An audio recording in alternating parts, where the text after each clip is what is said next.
So, someone was asking what molecules have what symmetries and so on, so I thought you should get a feel of it. Okay. So, this Otobian website is very beautiful. So, you can start going on to see what are the molecules, and then there is animation on the right hand side.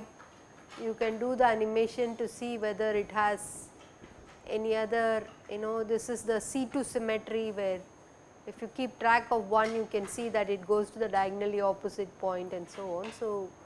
So you can see the mirror reflection, for example, along the, sorry, this is C2 along the y axis. Okay. So C2 along the y axis is left right symmetry, it goes, can you see it? It is the left right symmetry. So, this is one way in which you can see that there are various compounds, or you can call it molecules in chemistry, where they first figure out what is the symmetry possessed by the molecule. This molecule, it need not be C2, right, it could be much more than that, but they try it out and make sure that what is the maximal symmetry group it has. Okay. So, I thought let me share this. I did send this link. How many of you tried it? I do not know how many of you tried, but there was this supersymmetry tutorial which will give you a hands on, whatever I tried to do it in the class, but here you could try and do the C2 axis animation. You can see that both the hydrogen atoms move from one to the other. If you do a sigma x z plane, then you see that those two atoms exchange the positions. Okay. Is that okay? So, you can get some feel on doing the animation yourself and see what molecular symmetry is all about. Okay. So, I am not getting on to it, there are point groups, and you can check out various things to get your clarifications on the notations. I have confined to something called Schoenflies notation. Sometimes these people follow some other notation by putting 2 bar, which means bar means mirror and so on. So, let us not get into new notations, let us confine to the Schoenflies notation, where Cn means principal axis is n-fold axis, and once I put CNV, then we will have a vertical mirror containing the axis. CNH means a vertical a mirror, horizontal mirror, which is perpendicular to the axis. Let us follow that notation, and we are not going to follow anything other than this notation in this course. Okay. Fine. So far a warm up on how to look at the molecular symmetry. As I said, I wanted to do a couple of problems as a tutorial today. Okay. One of the things which I passingly said is that when you do conjugation of a element, the conjugation of the element, suppose the element in the symmetry group of degree n has some cycle structure. If you do a conjugation, I said that the cycle structure remains unaltered. It will go to a new element, but the cycle structure remains unaltered, right. So, we can write the element in the cycle structure. So, if you look at the cycle structure, okay. So, aim is to prove conjugation preserves the cycle structure. Okay. So, suppose you take an element in the symmetric group. Looking at this element, you will have, there is a S1 cycle, S2 cycle, ST cycle. I am not even telling what is the number of them. Okay. This is an element which you have. Once you have this element, and now let us take that element. So, we know the set of elements in that symmetric group, right. So, you have, I am calling it as A11, and those are the elements which are the objects on which you do the permutation, and the objects are such that A11 object, if you do a sigma, sigma by sigma you mean A11 goes to A12, in this notation you could have written it that way, right. Let me write it for you. Sigma, I have written it as A11, A12, A1S1, A21, A22, A2S2 and so on, right. The same thing I could have written here in this notation.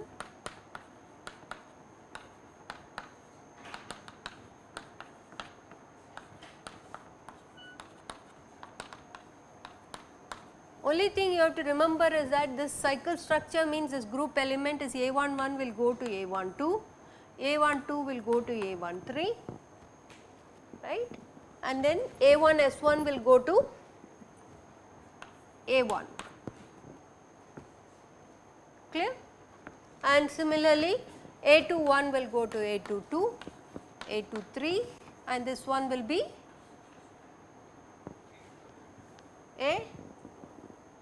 A21, okay, and so on. So, this is the long hand of writing the permutation element in the symmetric group, whatever is the degree is dictated by S1 plus S2, you know, so many elements, that will be the degree of this permutation group, and for that particular permutation which is written in the cycle structure you can write a long hand like this, clear. Similarly, I have another element which I have written it in the long hand. I am not saying what is B11, B1S1, some other elements, it does not need to be the cycle structure. A11 will go to one of those elements from the set and I am just calling them to be B11 and so on, okay. We want to prove conjugation preserves the cycle structure, that is the motivation. So, we want to do pi inverse sigma pi. Pi is some arbitrary element, permutation element in the same symmetric group of degree which was there for sigma, okay. If you do pi inverse sigma pi on B11, so let us take one of the element B11, okay. So, if you do pi inverse sigma pi on B11, what does pi inverse do on B11? If you look at it here, it is a reverse operation. B11, a specific element B11 under an inverse of pi will go to A11. Under sigma, you know A11 will go to A12. Again you do a pi. If you do a pi on A12, it goes to B12. So, what have I essentially achieved is that the element B11 under the conjugation operation goes to B12. So, I am just taking one object in the object of degree n and I have defined what is the pi operation, I have defined what is the sigma operation. So, one object which I am just looking at it, I am calling it as B11. The pi operation, pi inverse operation on B11, I know what it will do. That's what I have proved. No, it is just a specific example. See, I am not even giving as an example. Any arbitrary permutation element will have some cycle structure. For example, let me take an S1 cycle structure, S2 cycle structure and so on. Which cycle structure? No, I am not done it. I am not done it. I am doing it for a particular element. I am not finished the whole thing. Okay. So, I have just shown that a specific element of so many objects if you take and if you do this conjugation operation, that specific element, you can take any element, you could have taken B21 or B1S1, I do not care, okay. You can take any element, if you do the pi inverse sigma pi, you will show that the corresponding that set of series of operation which I do will take you from, for this particular example of B11, it will take you to B12. If you had taken B12, it would have gone to B13. So, what I am trying to show is that if you go to B21, it will not give you any of these sets. Okay. So, this by induction, if you do this by induction, you can call it A, B, C, D, E, F, G, H, you can call any letters, I do not care. But what I am saying is that subset of S1 letters under conjugation will only mix only those subset of S1 letters. Yeah.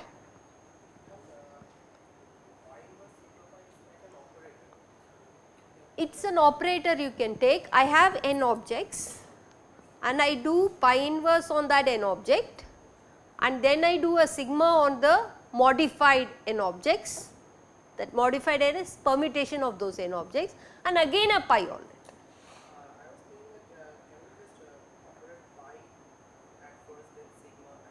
You can do that also, you can check it out also, do that also. Okay. So, you can do whichever way you want, and I am just trying to say that if you started with a sigma with some specific cycle structure, a conjugation will not alter the cycle structure. That is all I am trying to motivate you, that this is the steps. Even though I have looked at a specific element in this order of pi inverse sigma pi, you can see that the conjugation preserves the cycle structure. So, that is why I said pi inverse sigma pi ultimately can be rewritten as S1 cycle, S2 cycle up to ST. The next thing which I wanted to show was the proof of the Cayley's theorem. That was also one of the problems which I had given you. So, take a finite group. So, let us take a finite group will always have an identity element, let me call that as G1, okay, and then let us take the order of this group to be n. Okay. Cayley's theorem says that any finite group will be isomorphic to a subgroup of symmetric group of degree n. Okay. So, what we will do is we will take these n elements to be the n objects in the permutation, in the symmetric group, okay, and we define a map. So, we are going to define a map pi which takes G to, let me call it as a permutation group, which is a subgroup of symmetric group of degree n. Okay. This is what we want to show, that, and then we want to show that pi is an isomorphic map.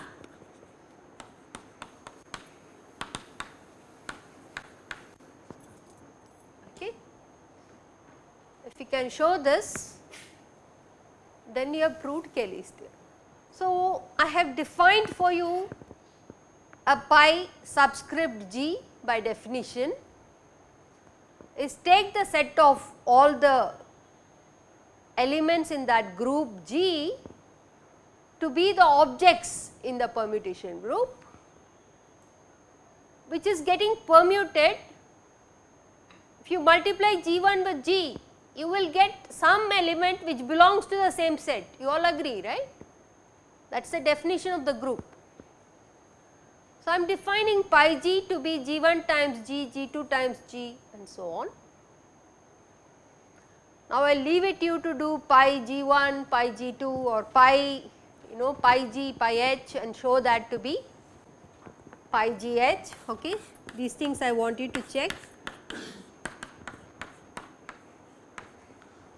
Okay. So, these are the properties to show that this is a having a homeomorphic map, or in fact it is an isomorphic map, right. And once I show this, this subset of elements, subset of permutation in your symmetric group of degree n will have all the group properties, and it is going to be isomorphic to your finite group of degree n, sorry, order n. Okay. So, that is the Cayley's theorem, and this I gave it in one of your assignment to check, and this is the way to prove it. Okay. So, I have said show that pi g is isomorphic to G, and hence G is a subgroup of the symmetric group of degree n. This I have not shown it for you, but you can do it systematically, write pi h and then write the combinations and show that this property is satisfied. What is the inverse operation? It is well defined for a permutation elements. Okay.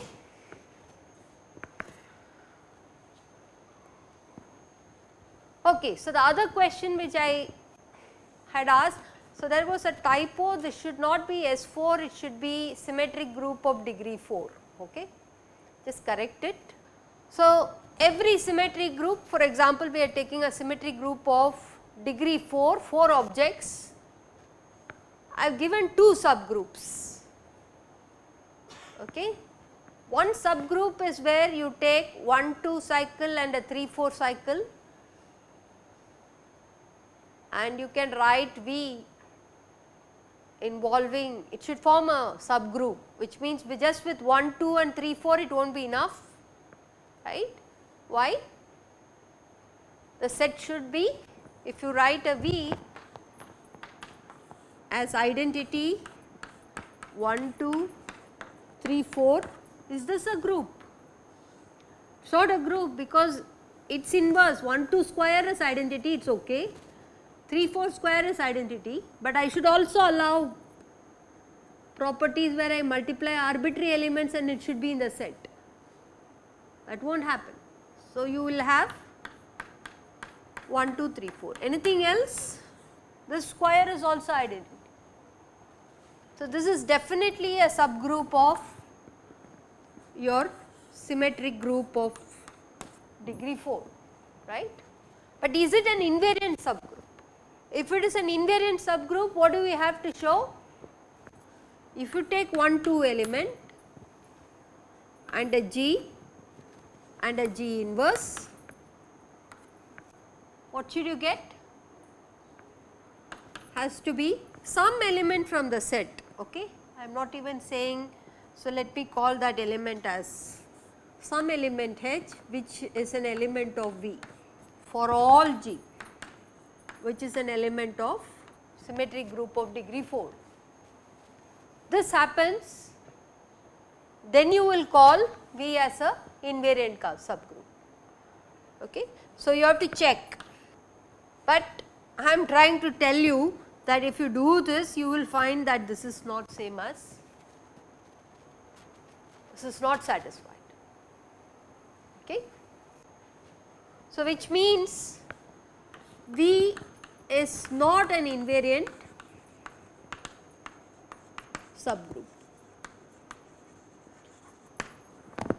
okay. Is that clear? V is not an invariant subgroup. So, you need to look at the other group which is given also, do a similar exercise Vn, and you can show that Vn is normal while V is not, okay. The same arguments you have to do, but you will be able to show for the other group Vn, it will be Vn will be an invariant sum. By the way, Vn belongs to alternating group or no? Vn has what elements?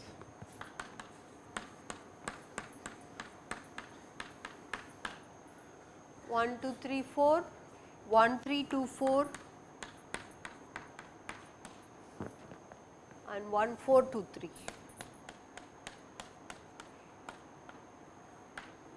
This has what? It has 2 transpositions. Every element in this group has even number of transpositions, so it will belong to the alternating group. Clear? and I will leave it to you to check that this one will be an invariant subgroup, which means it will be E equal. Okay. Okay, so given this fact, I have asked one more question here. Realize, see, if you remember the definition of a semi-direct product, you will find a subgroup whose intersection with the invariant subgroup is only identity element, right. That is the definition of a semi-direct product group. So, you find, so invariant subgroup was Vn and you need to find a semi-direct product with some subgroup, let me call it as H, and that I want to write it as a symmetric group of degree n or degree 4 in this particular example, right. Did you people try it out? Anybody has some insight on what should be that subgroup elements? What is the requirement? The elements of Vn intersection elements of H has to be only identity element. That is the definition of a semi-direct product. Semi-direct product is given by the symbol. Okay. So, this is a symbol for semi-direct product with this condition.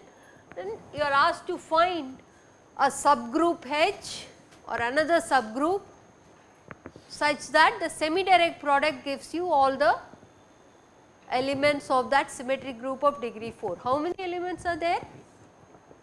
First check, 24 elements, which is 4 factorial. Here there are 4 elements.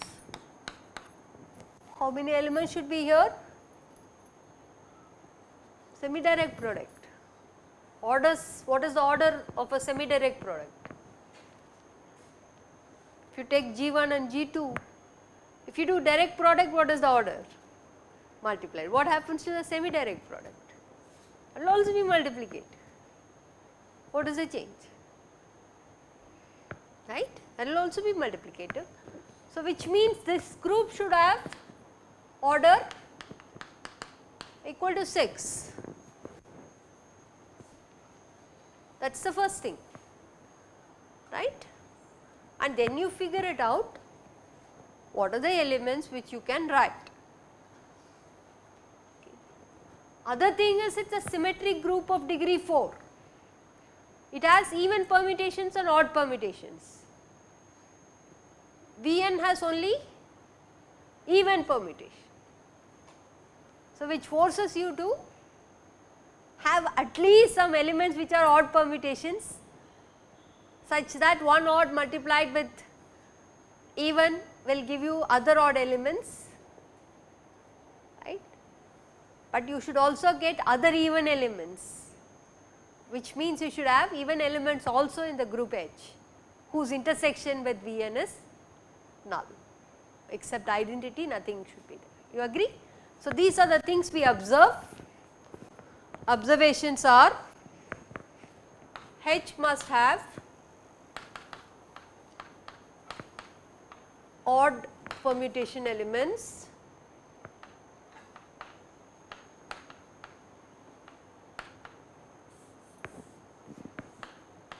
as well as other even permutation elements.